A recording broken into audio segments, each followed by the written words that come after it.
اب دیکھیں right now China اور امریکہ کی رائیولری ہے، رشیا اور امریکہ کی موجود ہے، لیکن یہ انڈیا ایسا کنٹری ہے، اس کے دیکھیں امریکہ سے اتنے گہرے تعلقات ہیں، یہ اس کا اسٹریٹجک پارٹنر ہے، اور اس کے رشیا سے اتنے اچھے تعلقات ہیں کہ رشیا سے جب اس نے آئل خریدا، ریس 400 میزائل خریدے، تو امریکہ اس کو کچھ بھی نہیں کہہ سکا۔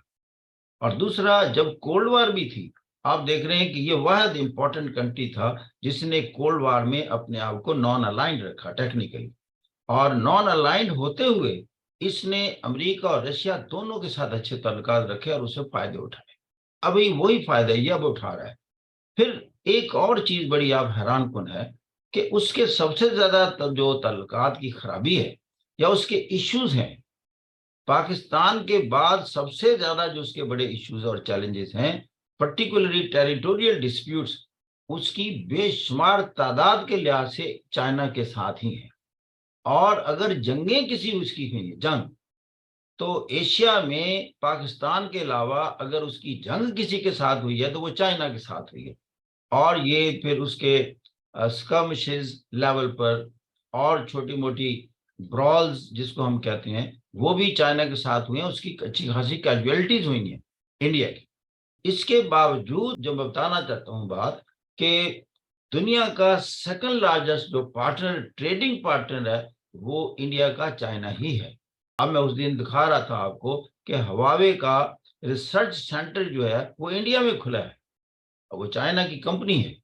اس کا مطلب کہ یہ جو ٹریڈنگ سیٹ اپ ہے دنیا کا، اس کی ایک الگ کلچر ہے، اور دنیا کے جو امرجنگ ٹرینڈز ہیں، وہ ٹرینڈز یہ ہیں کہ آپ کے جو ایشوز ہیں ان کو بیک برنرز پر رکھو، چلتے رہیں گے ساتھ ساتھ، but not at the cost of the economy. یہ کام انڈیا نے کیا، یہ کام چائنا نے۔ دیکھیں لڑائیاں ہو رہی ہیں، لیکن بیک وقت آپ دیکھیں شنگھائی کوآپریشن آرگنائزیشن کا بہت بڑا امپورٹنٹ ممبر ہے انڈیا۔ نمبر 2، جب چائنا نے بینک بنایا، Asian infrastructure investment bank AIIB، اور یہ چھوٹا سا بینک نہیں ہے، یہ اتنا بڑا بینک ہے کہ this is considered as the 50% of the World Bank, and it is almost equivalent to the Asian Development Bank. اور اس میں اگر سب سے زیادہ شیئر چائنا کے ہیں تو دوسرے نمبر پر شیئر اس میں انڈیا کے موجود ہیں۔ یہ میں آپ کو دیکھ رہا ہوں کہ سائملٹینیسلی کولیبوریشن کا لیول کیا ہے۔ ان چیزوں سے ہمیں لگتا یہ ہے کہ وقتی طور پر رائٹ ناؤ جو چائنا کی ایمرجنس ہے وہ ایک گریٹ چیلنج ہے یونائٹڈ اسٹیٹس کے ساتھ۔ سٹارٹ میں چائنا میں جیسے بہت جلدی اس نے ریپڈلی گرو کیا، یعنی ایک دور تھا کہ چائنا کی اکانومی 10% GDP گروتھ ریٹ کے حساب سے بڑھی ہے، لیکن اب وہ 10 GDP سے کم ہوتی ہوتی 6-7% تک آ گئی ہے۔ اس کو اوور کم کرنے کے لیے یا اپنے اس سپیڈ کو قائم رکھنے کے لیے یا اس گروتھ کے ٹرینڈ کو جاری رکھنے کے لیے اس نے کیا کیا؟ اس نے دیکھا کہ ملک کے اندر جو پروڈکشن ہے وہ یعنی اس سپیڈ سے نہیں بڑھ رہی، کیونکہ اس کے کمپیٹیٹر پیدا ہو گئے ہیں in the form of India.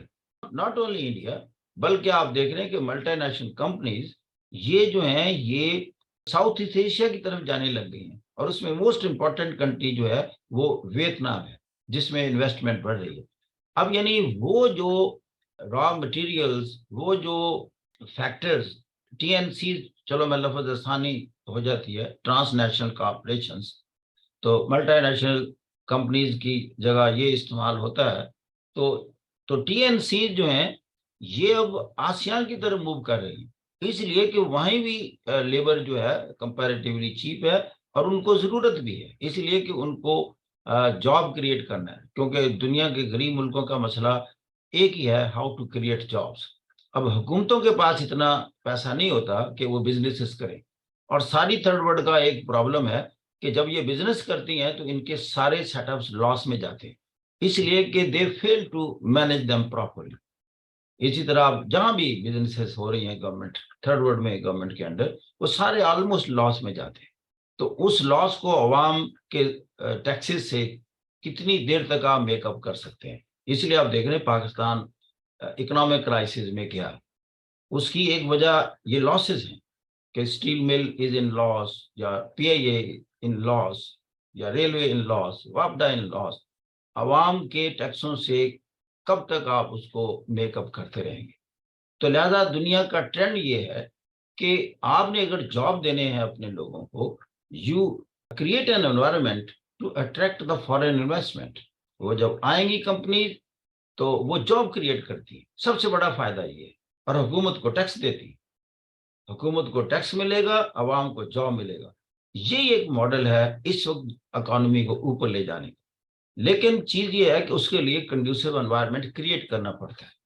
اور کنڈیوسو انوائرمنٹ میں دو تین چیزیں بڑی امپورٹنٹ ہوتی ہیں ٹی این سیز کی. ایک تو یہ ہے کہ اس ملک میں قانون کی حکمرانی ہو، لا اینڈ آرڈر سچویشن نہ ہو، پولیٹیکل اسٹیبلٹی ہو، and the rules and regulation governing foreign trade and investment نہ صرف فرینڈلی ہو but that should be consistent and persistent. These should not change with the change of the government. تو یہ چیزیں جب سیکورٹی ان کو ملتی ہے تو they enter into those countries. Unfortunately Pakistan کچھ عرصے سے وہ انوائرمنٹ کریٹ کرنے میں کامیاب نہیں ہوا. اگرچہ گورنمنٹ اپنی پوری کوشش کرتی ہے ٹو کریٹ دیٹ انوائرمنٹ، لیکن ٹی این سیز کے اپنا ایک پیرامیٹرز ہوتے ہیں جس کو ہم کہتے ہیں فیزیبلٹی اسٹڈی ہوتی ہے ان کی. وہ فیزیبلٹی کو ایگزامن کرتے ہیں اور وہ چلے جاتے ہیں. وہ یہ نہیں دیکھتے کہ اس کنٹری کا ریلیجن کیا ہے، وہ اپنی ضروریات دیکھتے ہیں. بزنس مین نے دکان وہاں کھولنی ہے جہاں اس کو زیادہ پروفٹ کا امکان ہو. یعنی بزنس مین کا اصول ہوتا ہے پروفٹ میکسیمائزیشن، نتھنگ ایلس. اس لیے امریکہ کی کمپنیاں امریکہ سے نکلی اور چائنا میں چلی گئی. جب پریزیڈنٹ ٹرمپ آئے تو انہوں نے خاص طور پر کمپنیز کو بلایا جنہوں نے وہاں انویسٹ کیا ہوا تھا. دیکھیں، you come back and invest in your own country. تو آپ کو معلوم ہوگا کہ ان ساری کمپنیوں کا کیا جواب تھا.